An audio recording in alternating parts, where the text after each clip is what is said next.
சேலத்தில் பெய்த கனமழையால் தலைவாசல் காய்கறி மார்க்கெட் முழுவதும் சேரும் சகதியுமாக காணப்படுவதால் விவசாயிகள் கடும் அவதியடைந்து வருகின்றனர். சேலம் மாவட்டம் தலைவாசல் பகுதியில் உள்ள சந்தையில் இருந்து தினசரி சென்னை மால் மக்களுக்கு 50% காய்கறிகள் விற்பனைக்கு செல்கிறது. அது மட்டுமின்றி ஆந்திரா, கேரளா ஆகிய இடங்களுக்கும் காய்கறிகள் விற்பனைக்காக கொண்டு செல்லப்படுகின்றன.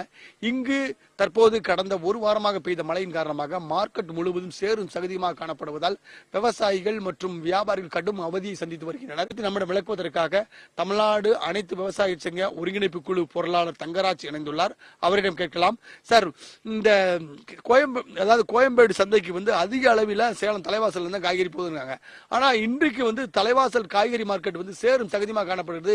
விவசாயிகள் மட்டுமின்றி வியாபாரிகள் பாதிக்கப்படுறதா சொல்றாங்க. இது பத்தி என்ன சார் உங்களுக்கு தகவல்? இந்த தலைவாசல் சேலம் மாவட்ட தலைவாசல் காய்கறி சந்தை தினசரி காய்கறி சந்தைகள் அதிக அளவு சுட்டு வட்டார சேலம் மாவட்டம், பெரம்பலூர், ரட்டமலை சேர்ந்து அந்த பகுதிகளில் மற்ற மாவட்டங்கள் அதிக அளவு காய்கறிகள் அங்க தினசரி சந்தைப்படுத்துறது வராங்க. விவசாயிகள் நேரடியாக கொண்டு வர காய்கறிகள் கொண்டு வந்து இது சென்னைக்கு அதிக அளவு 50% உங்களுக்கு காய்கறிகள் நிரப்புதுங்க. மற்றும் ஆந்திரா மற்ற பல மாவட்டங்களுக்கு இங்க இருந்து போகுது, பல மாநிலத்துக்கும் போகுதுங்க. ஒரு எடுத்துக்கிட்டா ஒரு 30-40 ஆண்டுகளுக்கு மேல பெரிய அளவில் இருக்கக்கூடிய இன்னைக்கு சந்தைனா இன்னைக்கு காய்கறி சந்தை தலைவாசல் சேலமோட காய்கறி சந்தை தாங்க. ஆனா இந்த சந்தையில் என்னன்னா விவசாயிகள் கொண்டு வர காய்கறிகள் வச்சு எடுக்கிறது, மூட்டை வச்சு எடுக்கிற அளவுக்கு கூட இன்னைக்கு எந்த ஒரு கட்டமைப்பும் கிடையாது. ஒரு மழை பெஞ்சிட்டா அந்த மழை தண்ணியிலே வச்சு எடுக்கணும், சேத்துலயே வச்சு எடுக்கணும். ஒரு வண்டி போறதுக்கு வரது கூட கிடையாது. வெறும் புழுதிகாடா இருக்கு. எந்த ஒரு நடவடிக்கையும் எடுக்காதனால, எந்த ஒரு கட்டமைப்பு பண்ணாதனால, ஒரு நவீனமாக்கப்படாதனால இன்னைக்கு லட்சக்கணக்கில் இன்னைக்கு காய்கறிகள் ஏத்துனாலும் அது ஒரு சுகாதார முறையில் கொண்டு போற அளவுக்கு நிலைமை இல்லாத இருக்கு.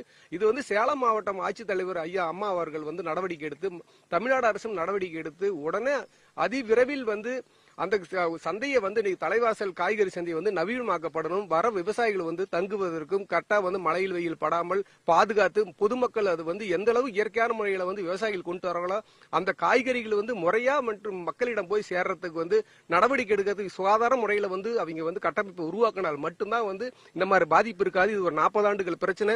இன்னைக்கு பாருங்க, ஒரு வாரமா மழை இருக்கு. இந்த மழை தண்ணியில சேத்துல வண்டியில் டியூப்ல கொடுப்ப முடியல. இன்னைக்கு வயசான ஒரு விவசாயி 2 மூட்டை கொண்டு வர உழுவர் நிலைமைக்கு ஆளாயிட்டா. பக்கத்துல இறங்கி பிடிச்சிக்கிட்டாங்க. இதுதான் இன்னைக்கு இருக்கிற நிலைமை. இது இன்னைக்கு தமிழ்நாட்டில் எடுத்துக்கிட்டா 4வது ஒரு பெரிய ஒரு காய்கறி சந்தை சேலம் மாவட்ட காய்கறி சந்தை, பெரிய சந்தை இன்னைக்கு தலைவாசல் சந்தை. அவ்வளவு பெரிய இன்னைக்கு ஒரு நல்ல ஒரு பெரிய லெவல்ல இன்னைக்கு பல பேர் வாங்கிட்டு போற அளவுக்கு இருக்கக்கூடிய இந்த சந்தையில ஒரு நவீனமயமாக்கணும். இதுதான் எங்களுடைய கோரிக்கை. இது எந்த ஒரு வசதியுமே செய்யல. மாவட்ட நிர்வாகமும் மாநில அரசும் உடனடியா இதுக்கு ஒரு தீர்மானத்தை போட்டு நடவடிக்கை எடுத்து விவசாயிகள் கொண்டு வர காய்கறிகளை சுகாதார முறையில் அனுப்புறதுக்கு நடவடிக்கை எடுத்து கட்டமைப்பு உருவாக்கி கொடுக்குன்னு சொல்லி நாங்க தலைவாசல் காய்கறி சந்தை விவசாயிகள் சார்பில் கோரிக்கை வைக்கிறாங்க.